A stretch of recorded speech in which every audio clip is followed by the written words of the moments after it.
Hello plant people, how are you guys doing today? If you're new around here, my name is Ashley and I'm a soil scientist. On this channel, I like to take that science and apply it to all things plants. And in today's video, we're going to be talking about whether or not it's worth your time to actually plant outdoors early.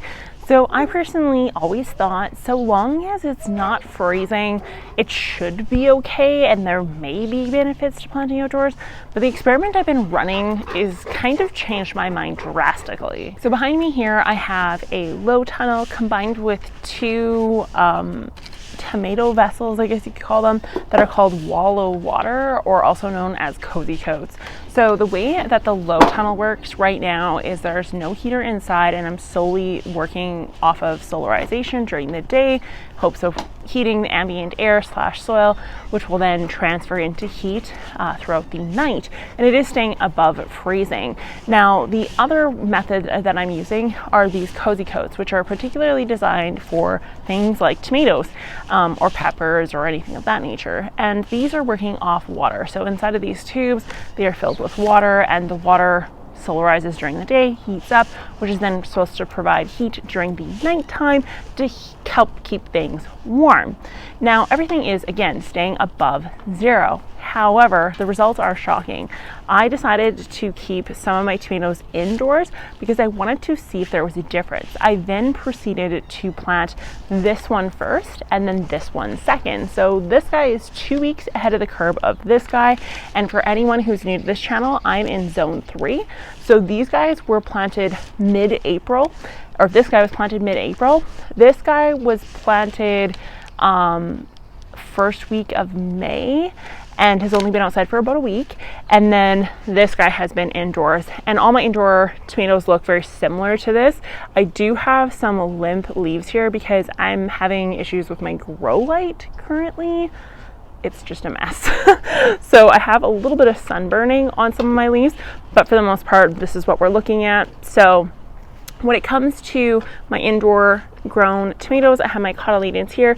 Then I have 1, 2, 3, 4, 5, 6 true leaves above ground. And obviously my grow tent indoors is running around 25 degrees Celsius day and night with no dips or changes in that temperature for the most part. But when you look inside of these in the low tunnel, the temperatures are, and I will go grab my min-max thermometer to show you guys. So for anyone growing outdoors who doesn't have this, you need to get one. So this is a min-max thermometer. The way it works, I'll just let you look at the numbers here. So just take note, we're at a 3 degrees Celsius above freezing, and then we're at around 25-ish during the daytime, which is our high. So I'm going to min this out, or change this out. So right now, this is what it's dialed in at, and every day I reset this. So right around now, I'll go outside and I will reset this. And the way to reset is you just bring your min, which is this blue handle here, and it's dead.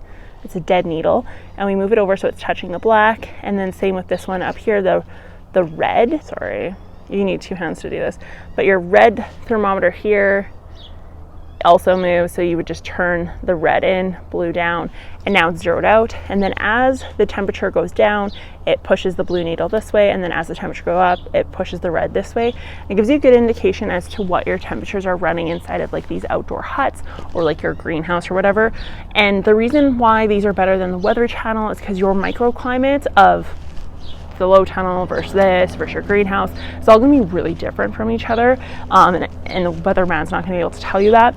So to help you understand if you need a heater, or if the heater has to go off during the night, or you need to actually open the screens on your greenhouses during the day, this is gonna tell you that data for that microclimate. So like I said, this is getting around the 3 degrees Celsius mark down to, but staying up around 5.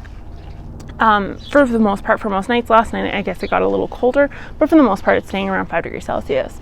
And if you watched my video on growing degree day units, or GDD, you know how I discussed in there most plants have a minimum temperature that they need to grow at and a maximum temperature. They have a range where they can accumulate the most units, and when they fall below that range or above that range, it harms the number of units they can accumulate, which ultimately can stunt the growth of that plant.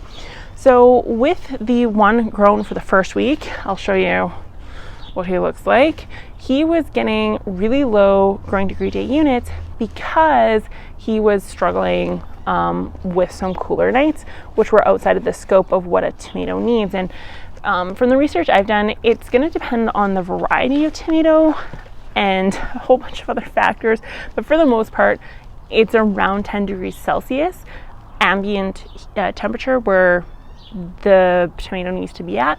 If it falls below 18, we end up getting docked growing degree day units, and so our plant may stall entirely in growth, or it just may grow much slower. So, and keep in mind, all these tomatoes were planted at the exact same time, exact same variety, you name it. So I'm just going to lift this off, and you can see, and he's not even showing up on camera really. I'll do a close-up of him, but he's not doing very good. He has a grand total of 2 true leaves, both of which are kind of mal-shaped, I guess you could say. And then my one planted 2 weeks after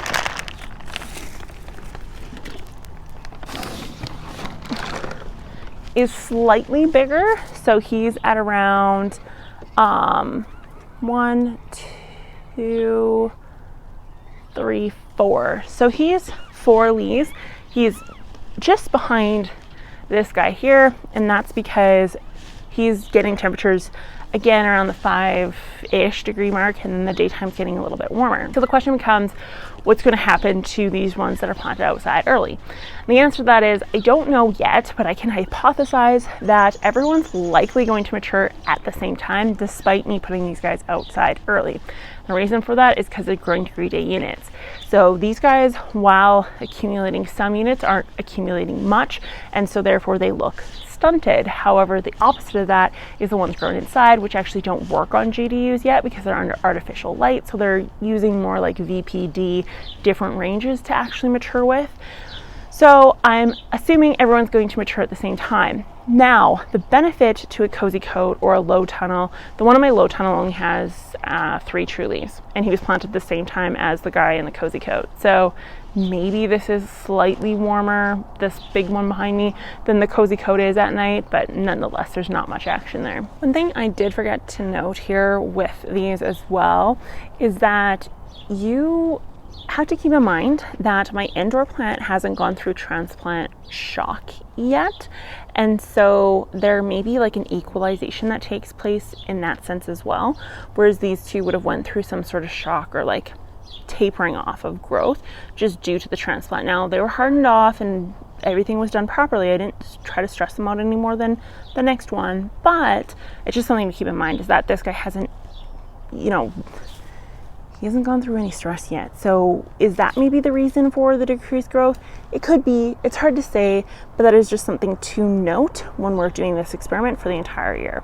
And I will do a follow-up video on this months in advance, just to show you what what the results were. So my theory, I can hypothesize, is everyone's going to mature at the same time, but the benefit to keeping a plant in a cozy coat or in a low tunnel would come down to your ability to actually grow a larger size plant inside of your home.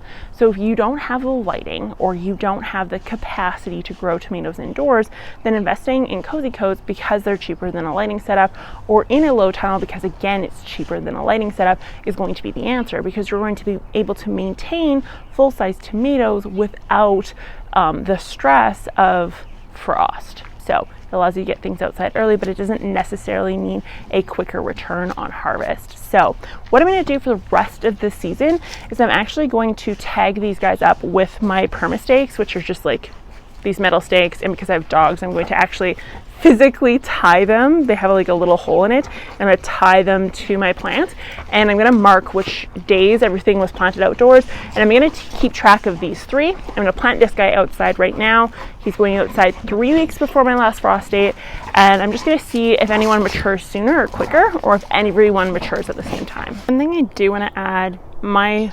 non-stellar review of the cozy coats isn't because I'm the opposite of most garden influencers. It's just because I don't want to sell something that I don't necessarily think is like 100% workable.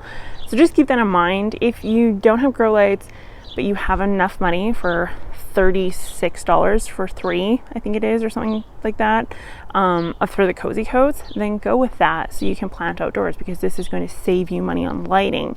But if you don't have the money to do either lights or the cozy coats, then save money for both, and then just go grab the tomatoes from the greenhouse and plant them outdoors when your nighttime temperatures are staying 10 degrees Celsius and above. I want to thank you guys so much for watching. If you enjoyed this video, be sure to give it a thumbs up, hit that subscribe button, and let me know in the comments down below if you've ever used the cozy coats or a low tunnel and noticed quicker, faster harvests, or if everything tends to mature at the same time. I'll talk to you guys next time. Bye.